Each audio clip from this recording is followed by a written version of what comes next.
नमस्कार, आप देख रहे हैं द लाइव टीवी। आपके साथ मैं हूं भुवन शर्मा। आपदा में अवसर ढूंढने वाले लोग अब आपदा में अय्याशी कर रहे हैं। जी हां, अय्याशी कर रहे हैं, वो भी ऐसी वैसी नहीं बल्कि विदेशी कॉल गर्ल मंगाकर की गई अय्याशी। जी हां, विदेशी कॉल गर्ल मंगाने वाला अय्याश और कोई नहीं बल्कि लखनऊ के धन पशु और बीजेपी सांसद संजय सेठ का बेटा है। वही संजय सेठ जो आपको इस तस्वीर में पीएम मोदी के साथ हंसते दिखाई दे रहे हैं।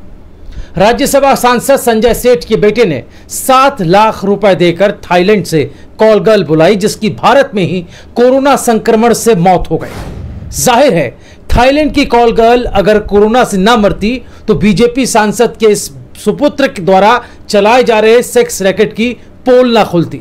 लेकिन अब भी इसे अय्याशी का एंगल देकर लीपा पोती जारी है, जबकि यह तो हत्या का मामला बनना चाहिए। ऐसी आपदा की घड़ी में जब आदमी घर से बाहर नहीं निकल पा रहा, सांसद के लाडले ने अपने पिता के रसूख से कॉल गर्ल बुला ली। अय्याशी के लिए इतनी बड़ी लापरवाही के चलते कॉल गर्ल की मौत हो गई।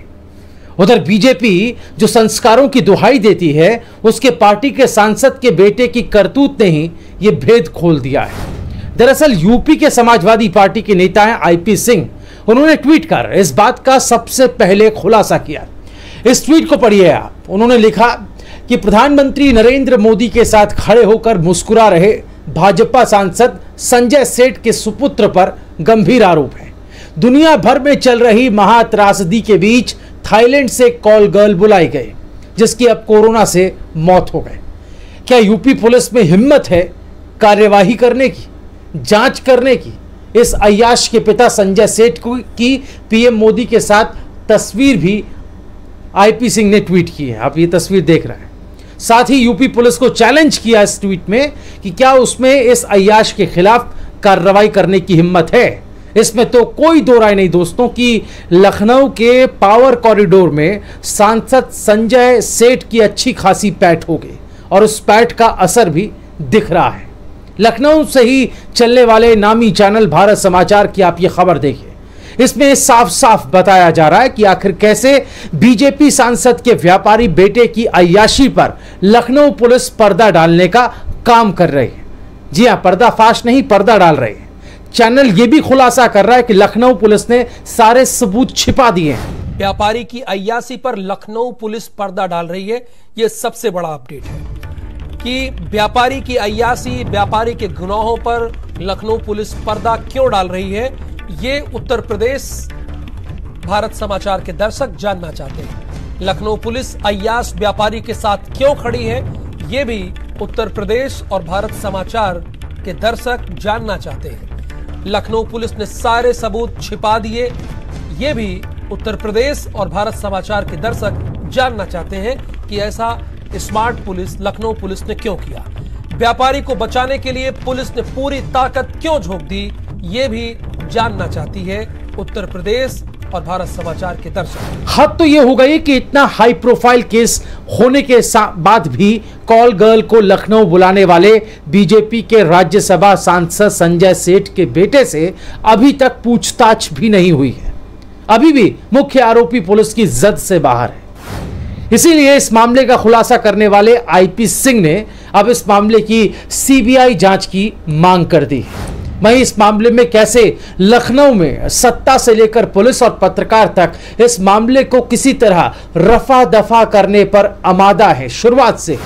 इस बात की तस्दीक आपको कुमार गौरव नाम के पत्रकार के इस पोस्ट को पढ़कर हो जाएगी। इस पोस्ट को पढ़कर यह पता चलता है कि मामला इससे कहीं ज्यादा बढ़कर है और उसमें एक दो नहीं बल्कि कई बड़े लोगों के चेहरे बेनकाब हो सकते हैं अगर ईमानदारी से जांच पड़ताल की जाए।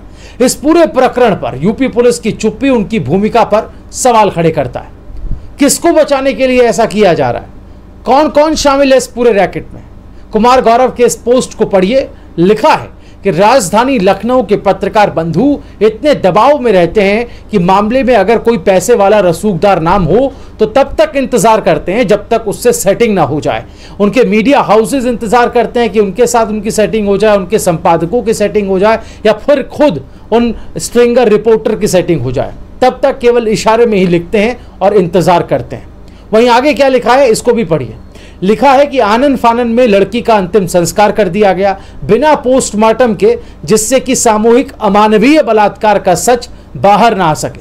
पुलिस की भूमिका बेहद संदिग्ध है और ताकत के आगे, रसूख के आगे सच कभी बाहर आएगा भी या नहीं, इसका कुछ भी मालूम नहीं। राजधानी लखनऊ की महिला संगठनों की स्वयंभू इस पर कुछ आर पार करने की हैसियत रखती है या नहीं। संजय सिंह बीजेपी के राज्यसभा सांसद भी हैं, ये याद रहे। वहीं इस मामले में पत्रकार रोहिणी सिंह ने जो सवाल पूछे वो तो इस जुर्म को और ज्यादा संगीन होने की तरफ इशारा करते हैं। देखिए उन्होंने क्या लिखा है अपने ट्वीट में। वो लिखती हैं कि लखनऊ कॉल गर्ल प्रकरण अति गंभीर है। मृतका का गाइड सलमान खान, जिसका नंबर उन्होंने बताया और कहा कि वो कहाँ है ये पता नहीं, और उससे पूछताछ में क्या जानकारी मिली पता नहीं। लड़की किस होटल में रुकी ये भी सवाल उन्होंने उठाया। उसकी पेमेंट किसने की, क्या उसका बयान लिया गया, कैंट वाला घर किस उद्योगपति का था, उसका नाम क्या है। साफ है कि एक व्यक्ति लाशों के ढेर के बीच कॉल गर्ल बुलाता है थाईलैंड से, उसका कोरोना से निधन हो जाता है। बीजेपी सांसद संजय सेठ के सुपुत्र ने जो गुल खिलाया उस पर यूपी पुलिस क्या मौन धारण कर बैठ जाएगी आगे भी? क्या योगी आदित्यनाथ अपनी पूरी ताकत झोंक देंगे उसे बचाने में? क्या यूपी पुलिस के मुखिया डीजीपी खाकी को कलंकित करेंगे?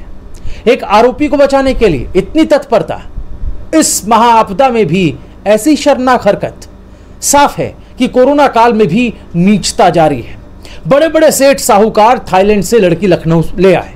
अपराधियों को इतना कॉन्फिडेंस कहां से आ रहा है? ट्रेवल पर तो रोक है। कौन है जो नियम कानून से ऊपर इस वक्त काम कर रहा है? कौन है लखनऊ का रसूखदार बिल्डर जिसकी बात सुनकर मीडिया तक सहम रही है?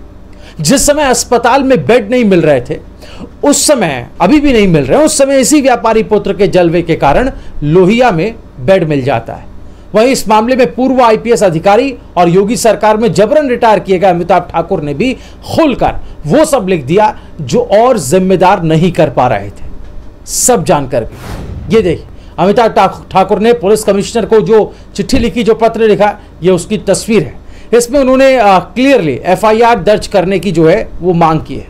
उधर इस मामले का खुलासा करने वाले आईपी सिंह पर उल्टे आरोप लगा दिए गए हैं, उल्टा उन्हें ही धमकाया जा रहा है। जी हाँ, आप उनका ये ट्वीट पढ़ सकते हैं जो उन्होंने लिखा।